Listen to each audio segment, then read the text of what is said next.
Update: my dad gave his entire family business to my lazy brother who never worked a day, and when I left, he destroyed our grandfather's legacy in 6 months, bankrupting my parents. Part 2. The owner, Mr. Wilson, had been trying to hire me for years after seeing how I turned around our family business.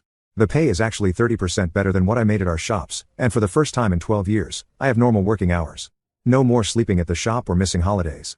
My new boss actually values my experience. When I suggested implementing a new diagnostic system I had researched, he gave me the budget for it immediately.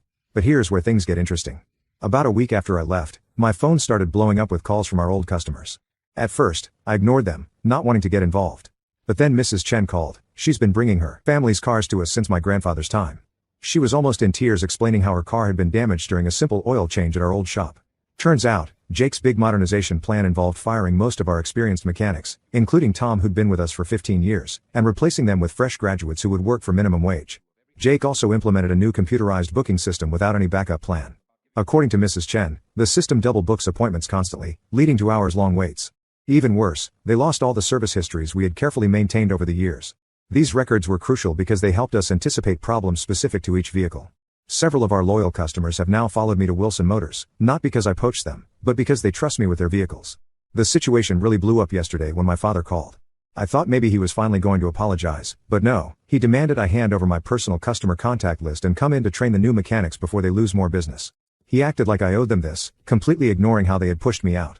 I refused, explaining that these customer relationships were built on my personal reputation and trust over years of service. Many of these people had my personal cell number because I was always willing to answer their car questions, even on weekends. Jake's response to my refusal was to send me a threatening email about taking legal action for stealing clients. He claimed I was violating some non-compete agreement, which I never signed, and accused me of actively poaching customers.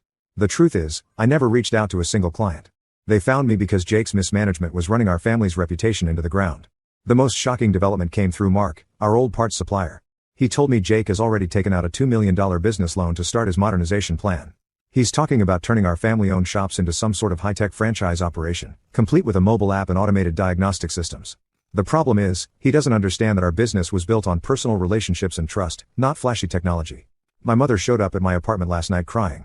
Apparently, Dad had to put up their house, the one they've lived in for 35 years, as collateral for Jake's loan. She begged me to come back and help fix things before Jake ruins everything. I refused. This is exactly what I warned them would happen when they handed the business to someone with zero practical experience. The final straw was hearing from Sarah, our former office manager. She called to let me know she'd quit after 20 years because Jake has no idea how to handle even basic operations. Simple things like ordering parts, scheduling repairs, and managing inventory are falling apart.